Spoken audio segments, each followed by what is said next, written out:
In this video, we will share with you 3 simple steps to set up your very own automatic irrigation system for your garden. Hi, it's David, and this is Paris! And this is where we share our joy of gardening with you.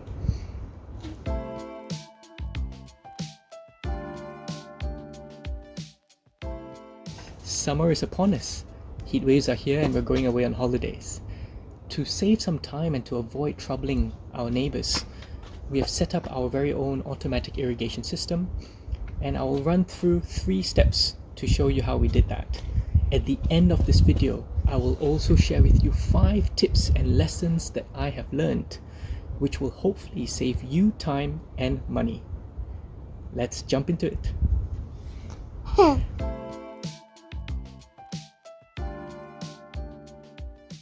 Step 1. Plan. Take your time, as this is the most important step, to plan the route of your supply pipes from your mains tap to where you want to get the water to at the end of your garden. This is a simple plan of my garden, and this will help you determine how much supply piping to buy. Step 2.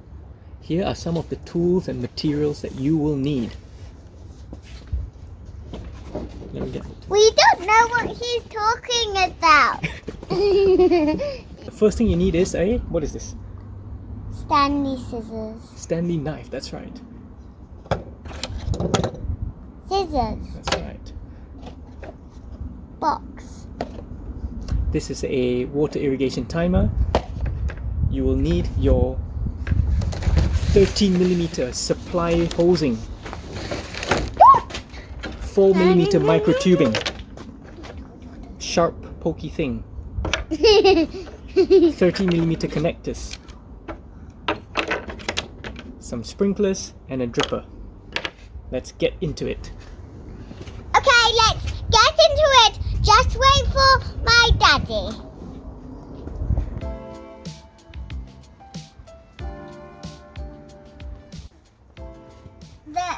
The first thing you do is connect the timer to the tap.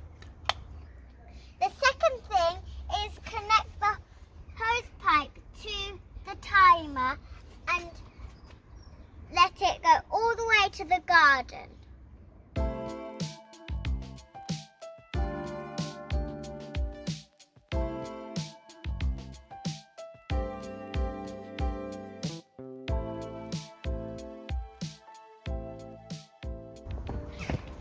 And this is where all the plants are, and sometimes you can pick the strawberries when they're ready.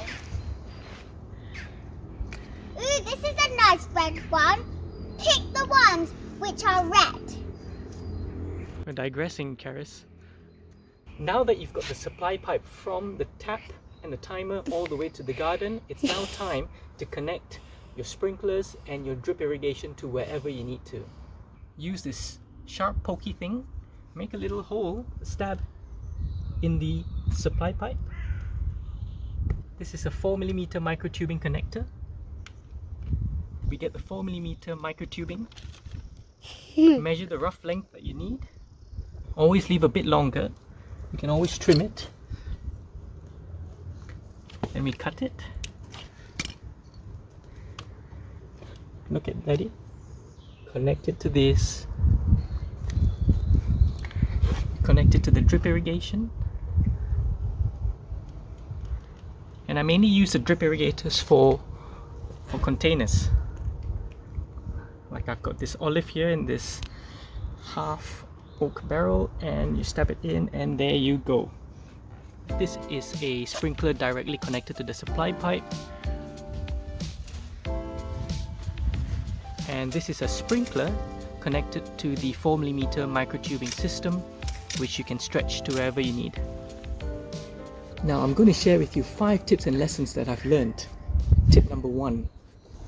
These supply pipes are stiff, and to make it easier to join the connectors, dip the tip in boiling water for 10-15 seconds to soften it, and you will be able to connect it easily. Tip number 2. use weights or some heavy objects to keep the supply pipes in place where you want it. After a few days, the supply pipes will then stick to where you like it to be. Tip 3. These micro sprays are completely useless. It seems to get blocked and it hasn't worked after one season. Now, tip number 4. You've got various brands that I've not touched upon. You've got Hoselock, Kleber, Gardenia, Hydrosure. It really doesn't matter what brand you use. Just pick something and you can stick to it, and you can even mix and match. Tip number 5. To increase the pressure on one particular circuit, I've used a splitter on the mains tap so that I have 2 timers that will run at different times to allow the pressure to be sufficient for a particular part of the garden. And that's it. It's as simple as that. Thank you for watching. If you found this video helpful, please subscribe to our channel and like. Thank you for watching.